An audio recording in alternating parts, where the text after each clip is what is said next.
ഇന്നിപ്പോൾ കുട്ടികൾക്കൊന്നും ക്ലാസ് ഇല്ല കേട്ടോ. അപ്പോൾ എല്ലാവരും കൂടെ വന്നിരുന്നിട്ട് സിനിമ കാണുകയാണ്. ഓരോ കൂട്ടത്തിൽ ഞാനും സിനിമ കാണുന്നുണ്ട്. നമ്മളെ മാളികപ്പുറം സിനിമ അതാണ് കേട്ടോ കാണുന്നത്.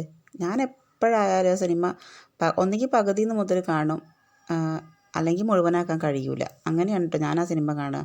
ഇന്നിപ്പോൾ അതുപോലെ തന്നെയാണ്, മുഴുവനായിട്ട് കണ്ടില്ല. അപ്പോൾ അതിൻ്റെ ഇടയിൽ ഞാൻ ഏറ്റു പോന്നിട്ട് ചോറിന് അരി ഇടുകയാണ്.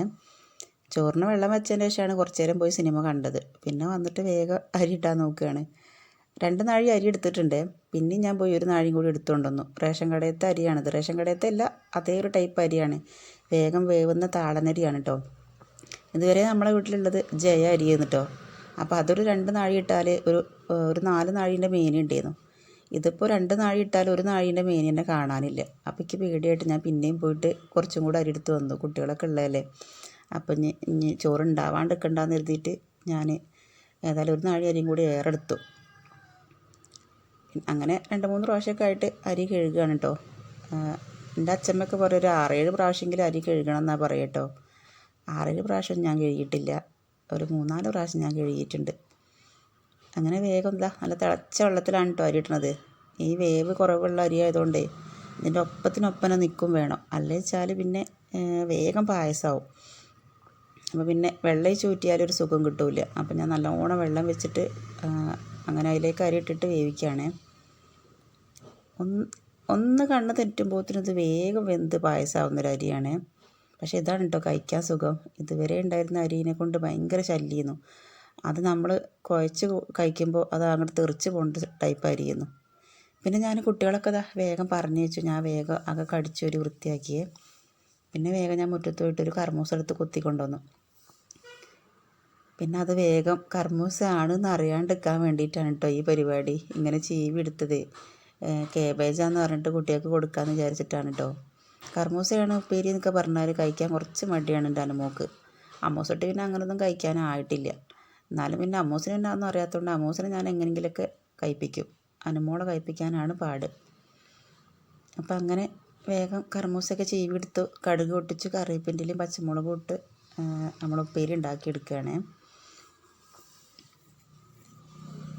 കർക്കിടകം ആയതുകൊണ്ട് നമ്മളിതുവരെ അങ്ങനെ മീൻ ഇറച്ചിയൊന്നും വാങ്ങി തുടങ്ങിയിട്ടില്ല കേട്ടോ. മീൻ ഇറച്ചിയേ വാങ്ങാത്തുള്ളൂ. കോഴിമുട്ട നന്നായിട്ട് പോകുന്നുണ്ട്. ഇതുവരെ വീട്ടിലുണ്ടായിരുന്ന കോഴിമുട്ട മുഴുവൻ തീർത്തിട്ടുണ്ട് ഏട്ടനും അനുമോളും കൂടി. അപ്പോൾ അമ്മ പറയും ഇനി നമ്മൾ ഇറച്ചി മീനൊക്കെ വാങ്ങി തുടങ്ങുകയെന്ന് പറയുന്നുണ്ട് കേട്ടോ. അപ്പോൾ ഞാനും പറഞ്ഞെന്നാ അങ്ങനെയാണെങ്കിൽ വാങ്ങാമെന്ന് പറഞ്ഞൊക്കെയായിരുന്നു. കാരണം പാവാണ് ഒരു അച്ഛനായാലും അമ്മയായാലും അവർക്കൊക്കെ പ്രഷറും ഷുഗറും ഉള്ളതുകൊണ്ട് അവർക്ക് നന്നായിട്ട് ഭക്ഷണം കഴിക്കണം. ഭയങ്കര വിശപ്പിൻ്റെ ആൾക്കാരാണ് രണ്ടാളും. അപ്പോൾ ഞാൻ ഏട്ടനോട് ഇങ്ങനെ പറയുന്നത് എന്നാൽ അങ്ങനെയാണെങ്കിൽ ഇനി മുതൽ ഇറച്ചി വാങ്ങാം എന്നൊക്കെ പറഞ്ഞ് പ്ലാൻ ഉണ്ട് കേട്ടോ. ചിലപ്പോൾ ഇന്ന് വൈകുന്നേരം വാങ്ങാമെന്ന് പറഞ്ഞിട്ടുണ്ട്. ഇന്നും കൂടെ പച്ചക്കറിപ്പം പോകാമെന്ന് പറഞ്ഞിട്ട് നിൽക്കുകയാണേ. അപ്പോൾ അങ്ങനെ അതിൻ്റെ ഇടയിൽ ഉപ്പേരി അവിടെ വെന്ത് കിട്ടിയപ്പോഴത്തേക്ക് ഇപ്പുറത്ത് നമ്മൾ ചോറ് അയച്ചിട്ടുണ്ട് കേട്ടോ. അത്ര സമയമേ വേണ്ടി വന്നിട്ടുള്ളൂ കേട്ടോ ചോറ് വേവാൻ.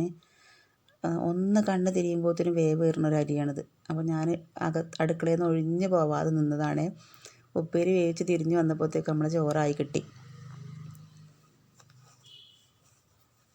പിന്നെ അങ്ങനെ ചോറൊക്കെ ഊറ്റി വെച്ചു.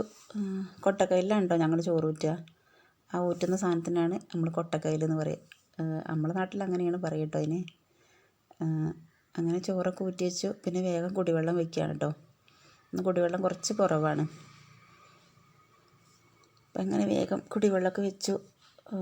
വിറക് അടുപ്പിൽ ഇങ്ങനെ ചോറായി കഴിഞ്ഞിട്ടാണ് കേട്ടോ അധികം കുടിവെള്ളം വയ്ക്കുക. തീരെ വെള്ളമില്ലാത്ത സമയത്ത് മാത്രമേ ആദ്യം കുടിവെള്ളം വയ്ക്കുകയുള്ളൂ. അങ്ങനെ 2-3 ഇഞ്ചി കഷ്ണമൊക്കെ ഇട്ടു നമ്മളെ കുടിവെള്ളം അങ്ങോട്ട് അടുപ്പത്ത് വെച്ച് ഇനി ഇതിന് അങ്ങനെ അവിടെ കിടന്ന് തിളച്ചോളും. വിറകൊക്കെ നന്നായിട്ട് കത്തുന്നുണ്ട് കേട്ടോ. അമ്മയും അച്ഛനും കൂടെ എൻ്റെ വീട്ടിൽ നിന്ന് കൊണ്ടു തന്നേന്നിട്ട് വിറകൊക്കെ മഴക്കാലത്തേക്കുള്ള വിറകൊക്കെ ഓരാണ് അവിടെ നിന്ന് കൊണ്ടു തന്നത്. പിന്നെ ഉള്ളിടത്തോളം കഷ്ണങ്ങളൊക്കെ ഞാൻ കട്ട് ചെയ്തെടുത്തിട്ടുണ്ട് പൊടി സാമ്പാർ ഉണ്ടാക്കാൻ വേണ്ടിയിട്ട്.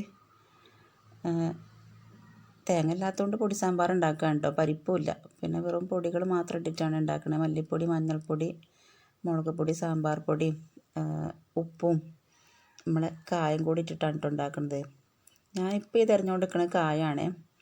കായ ഞാൻ 2 ദിവസം മുമ്പ് കറി ഉണ്ടാക്കിയതിൻ്റെ ബാക്കി കഷ്ണത്തിൽ ഇട്ട് വെച്ചിരുന്നു. അപ്പോൾ നല്ല പോലെ മുട്ടായി ഒട്ടിയ പോലെ ഒട്ടിയിട്ടുണ്ട്. എത്ര പറിച്ചിട്ട് അതിന് കിട്ടണില്ല. പിന്നെ ഞാൻ കത്തി എടുത്തിട്ട് കുത്തി പറിച്ചെടുക്കുകയാണ് കേട്ടോ. അങ്ങനെ എല്ലാം കൂടെ നമ്മളെ കുക്കറിലിട്ടിട്ട് വെള്ളം ഒഴിച്ച് വേവിക്കുകയാണ് കേട്ടോ. ചൂടുവെള്ളമാണ് കേട്ടോ ഞാൻ ഒഴിച്ചത്. ഇപ്പം ഞാൻ പച്ചവെള്ളം ഒഴിക്കണ്ടെന്ന് കരുതിയിട്ട് അങ്ങനെ ചൂടുവെള്ളം ഒഴിച്ചു കൊടുത്തു മാത്രം. അങ്ങനെ കുക്കറിൽ വെച്ചു. ഇനി നമ്മളെ കറി ഒരു 2 വിസിലടിച്ച് കഴിഞ്ഞാൽ പിന്നെ ഒന്ന് വറവിട്ട് കഴിഞ്ഞപ്പോൾ നമ്മളെ പൊടി സാമ്പാർ ഇവിടെ ആയിട്ടുണ്ട് കേട്ടോ. എനിക്കധികം ഈ കായത്തിൻ്റെ സ്മെല്ല് അധികം ഇഷ്ടമല്ല കേട്ടോ. പക്ഷേ കായല്ലാതെ പിന്നെ എന്ത് സാമ്പാറേ. അങ്ങനെ പിന്നെ ഞങ്ങൾ ഭക്ഷണം കഴിക്കുകയാണേ. അച്ഛനും അമ്മയും അമ്മൂസിൻ്റെ അടുത്ത് അമ്മേനെ ഇരുത്താൻ സമ്മതിക്കില്ല കേട്ടോ അമ്മൂസ്. അതുകൊണ്ടാണ് അമ്മ അങ്ങോട്ട് തിരിഞ്ഞിരിക്കുന്നത്. നാനുമോളും കുഞ്ഞും കൂടെ ഇരുന്നു കേട്ടോ. ബാക്കി കുട്ടികളൊക്കെ എല്ലാവരും പോയിട്ട് പിന്നെ വന്നിട്ടില്ല. പിന്നെ അങ്ങനെ ഞാനും കൂടി ചോറ് കഴിച്ചിട്ടോ. കൈപ്പക്ക ഉപ്പേരിയും കർമൂസ ഉപ്പേരിയും സാമ്പാറും കൂട്ടി ചോറ് കഴിച്ചു.